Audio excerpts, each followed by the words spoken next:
a book report from chapter 2 of The Effective Executive by Peter Drucker. It is full of just amazing, insightful content.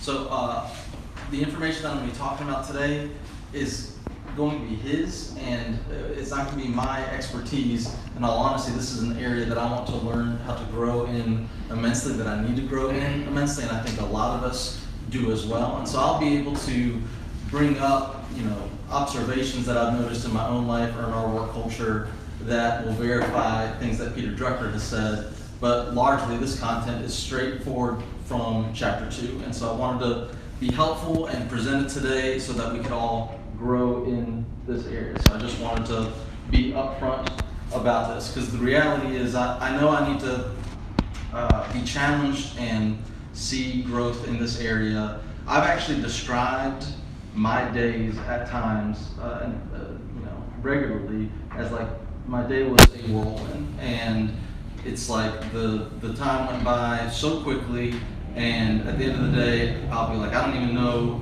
what I accomplished today. I just know I was busy the entire time. And so I don't know if you relate to that or not, but I think there are some ideas presented in this book or this chapter specifically, that will be really, really helpful for all of us.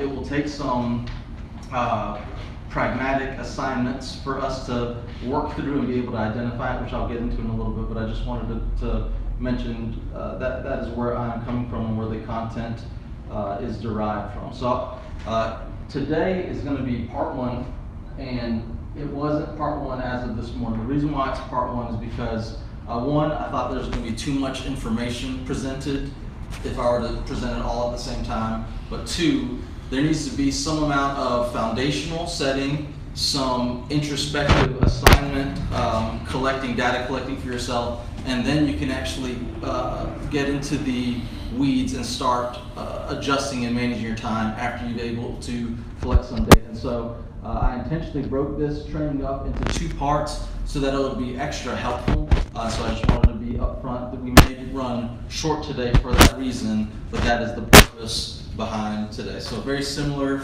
to Infinity War Part 1, just it's gonna go like that. And you have to wait a little bit. I don't feel so good. Exactly. All right. So first, I need for us to understand a few things about time. I'm just gonna, before we get into the practicality in part 2, I want to build a foundation. First, time is a unique resource. No matter how high the demand is for your time, the supply can never go up. It cannot be stored. Yesterday's time is gone forever. It will never come back. It is in very short supply. It is totally irreplaceable. Yet most people take time for granted. This very unique, irreplaceable, necessary resource. We may think, we care about our time, but the reality is most people, most human beings are ill-equipped to manage their time well. We just don't have a very good sense of it.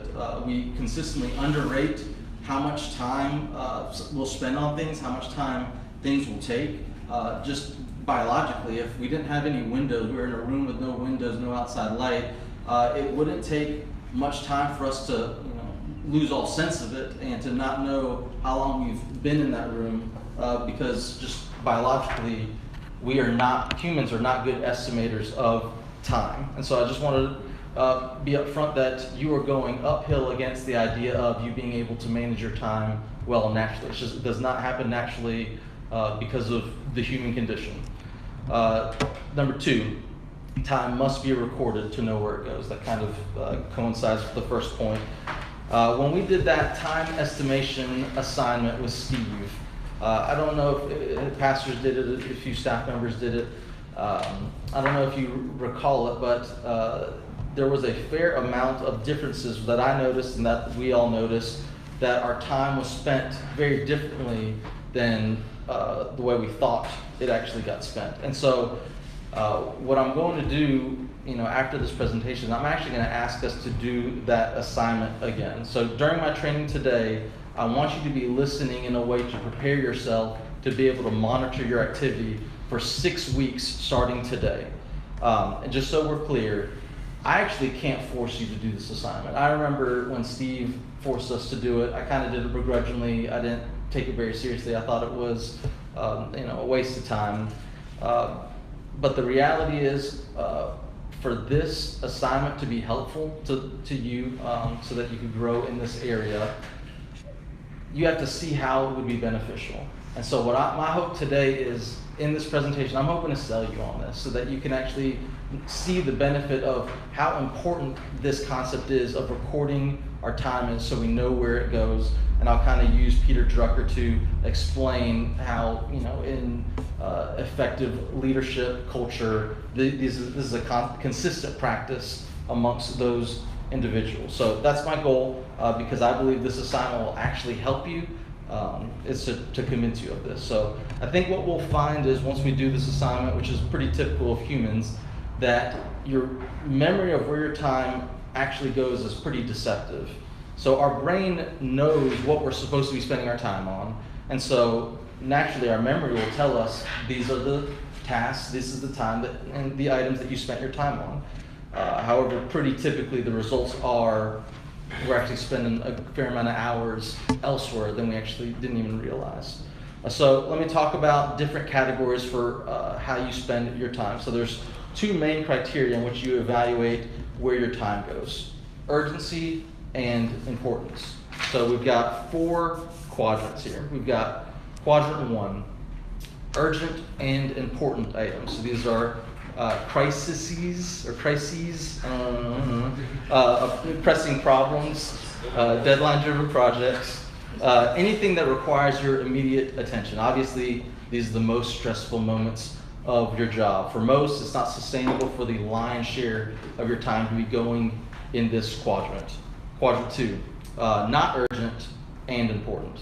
This is relationship building, recognizing new opportunities, planning. These are things that will really make a difference. Highly effective people have a focal point to ensure they are spending time in this quadrant. So strategic planning, preparation, education, personal development. Honestly, what we're doing right now today. So quadrant 2, you guys already got something going in there. It's not urgent, but it is important. So quadrant 3, urgent and not important. So these are interruptions, calls, emails, meetings, people asking you questions. Typically, these are items and things that are more important to others than for you. So having a designated time to deal with such things all at one time can actually save you time in totality. But we'll get there in a little bit. Quadrant 4, not urgent and not important. So trivial busy work, time wasters, pleasant activities. These are items of no value. So surfing the internet, social media, fantasy football, rivals recruiting. Now, I just want to be clear, I'm not trying to convince you not to have downtime. That's not the purpose of this. I'm just trying to give you categories of where you can categorize your time, where you can put your time. So what I want for all of us is to log our task for the office work week. Identify which quadrant it is in, what is the activity, and how long, and do this for 6 weeks. So I've made a little tool. I'll tell you how to access it, but it'll have a tab for each week, and for each day, I just want you to log your tasks. Identify which quadrant it is, say what the activity is and how long you did it for, and monitor it for 6 weeks. You can access this tool from our staff resource page. If you just go under employee resources, staff development, you'll be able to find the folder for this training seminar and be able to access the time tracker Google spreadsheet that you can just make a copy and use as your own. So I know this is going to take time in order to do this. And so, right away, I remember making fun of Steve with Jay about how am I going to put down, all the time it takes to do this assignment on my timesheet? It's just a never-ending cycle. We were idiots, but Steve was trying to, I was an idiot, whatever. Steve was trying to reach out to us, based on his experience, what mattered most. And, I regret not taking that assignment as seriously. So I really want you to believe Steve and Peter Drucker, and then, me too, but most of those guys. And I'm asking you to take it seriously and do the same.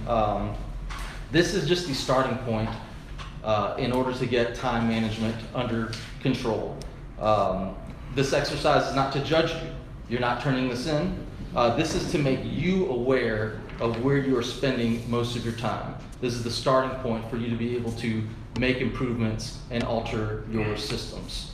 So naturally, it's pretty easy to imagine most of us, at least the majority of our tasks and priority would be under quadrant 1 and quadrant 3. These are items of urgency. It's what is visible.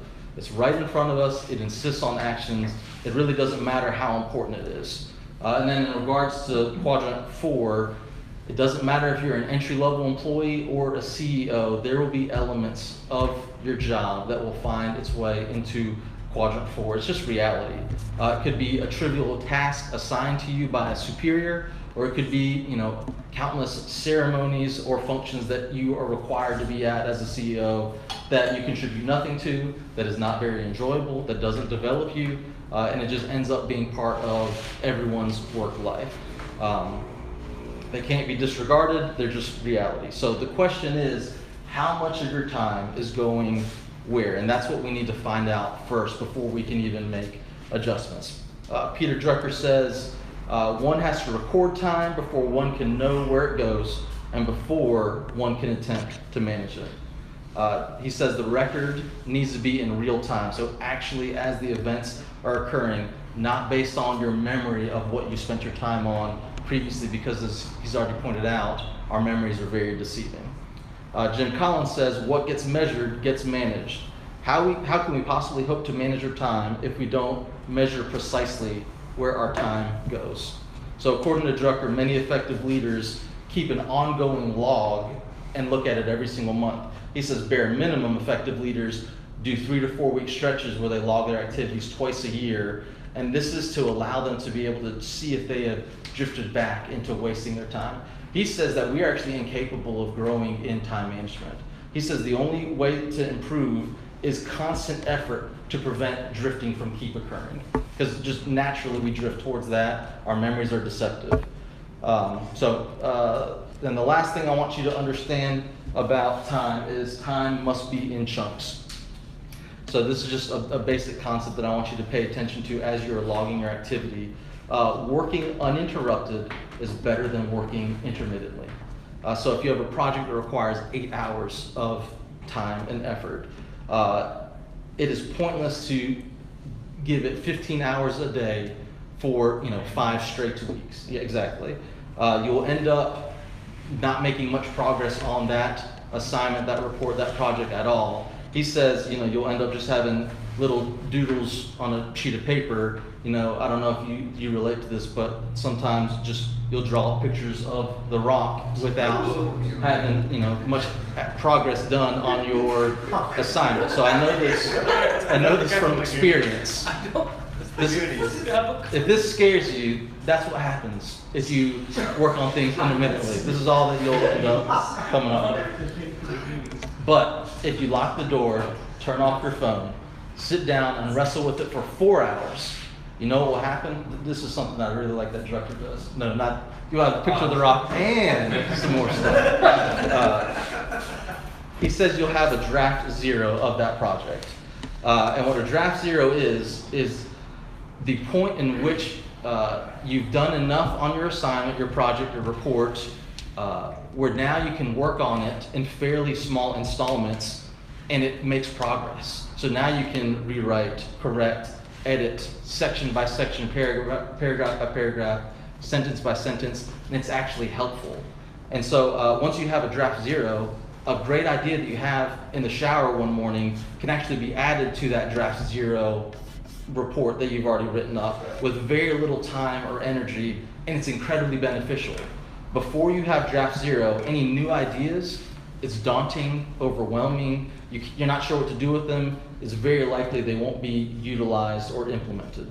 So honestly for this whole staff development training, my favorite part about all of this, we're 13 lessons into it, is not that they're so awesome. I hope they are awesome and hopefully they are incredibly beneficial.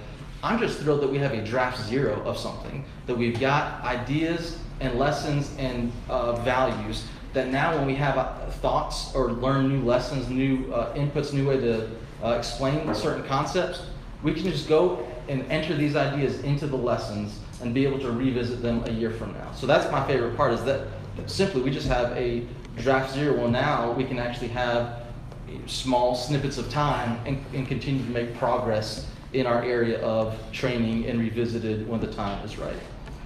In order to have a draft zero of a project, a report, assignment, or strategic plan that you're working on, you must devote fairly large chunks of time to it.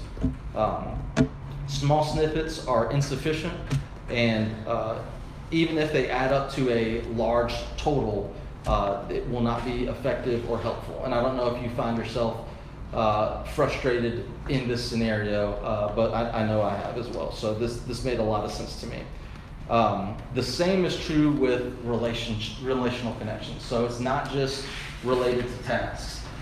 Very small snippets of time with people intermittently actually doesn't move the needle that much. So if you're a manager and you're thinking you're able to effectively communicate and discuss everything that needs to be with a very small amount of time, that actually won't be that beneficial, and you might find yourself very frustrated with the results.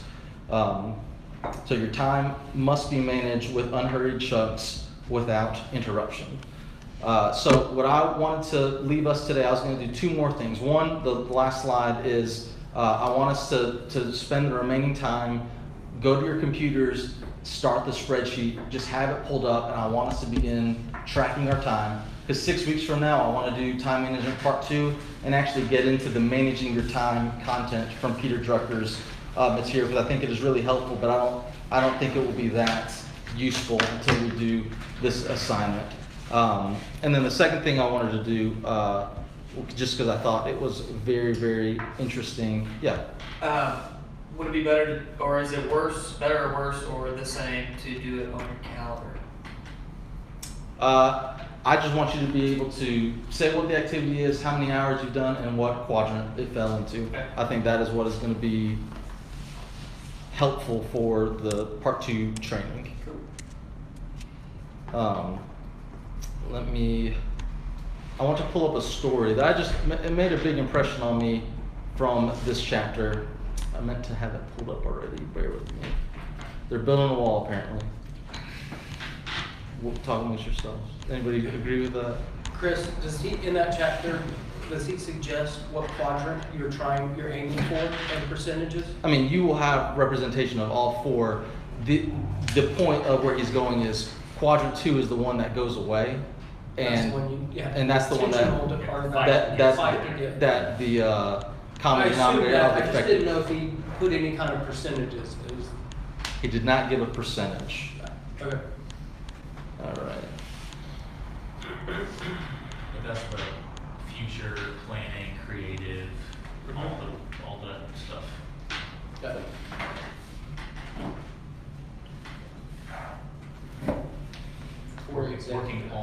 Working on your ministry, not just working in it. All right. This is Peter Drucker talking about his personal experience. One of the most accomplished time managers I have ever met was a president of a big bank with whom I worked with 2 years on top management structures. I saw him once a month for 2 years. My appointment was always for an hour and a half. The president was always prepared for the sessions, and I soon learned to do my homework too. It actually reminds me of Steve. He always wanted to be prepared for any meeting, even a lunch appointment. He wanted to be at least prayerfully prepared on, God, what do you want me to talk to this person about? So it is funny to see attributes of Steve while reading this book. There was never more than one item on the agenda. But when I had been in there for an hour and 20 minutes, the president would turn to me and say, Mr. Drucker, I believe you'd better sum up now and outline what we should do next. And an hour and 30 minutes after I'd been ushered into his office, he was at the door shaking my hand and saying goodbye. After this had been going on for about 1 year, I finally asked him, why always an hour and a half? He answered, that's easy. I have found out that my attention span is about an hour and a half. If I work on a topic any longer than this, I'll begin to repeat myself. At the same time, I have learned that nothing of importance can really be tackled in much less time. One does not get to point where one does not get to the point where one understands what one is talking about. Don't talk like that. During the hour and a half I was in his office every month, there was never a telephone call, and his secretary never stuck her head in the door to announce that an important man wanted to see him urgently. One day I asked him about this. He said, "My secretary has strict instructions not to put anyone through except the President of the United States and my wife. The President rarely calls, and my wife knows better. Everything else the secretary holds till I have finished. Then I have half an hour in which I return every call and make sure I get every message. I've yet to come across a crisis that could not wait 90 minutes." He talks about this president some more, but that made a big impression on me, because not only did he set aside time for relational connectivity in the chunks of time, knowing that's what it will take to be effective, but also setting aside time to be able to return phone calls, allowing them to be in chunks. I believe that 2 hours was more effective than if it were intermittently utilized, like, just being honest, how I use my time. So,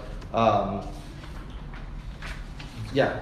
So, I wanted to let us break there and commission us to begin the assignment of tracking our time, because 6 weeks from now, I think we can actually make some real headway once we have that data, so we can know where we need to make adjustments. Makes sense, the point of today? It's good. Cool. Yep. Thanks. All right. Chris. So thank you guys for listening.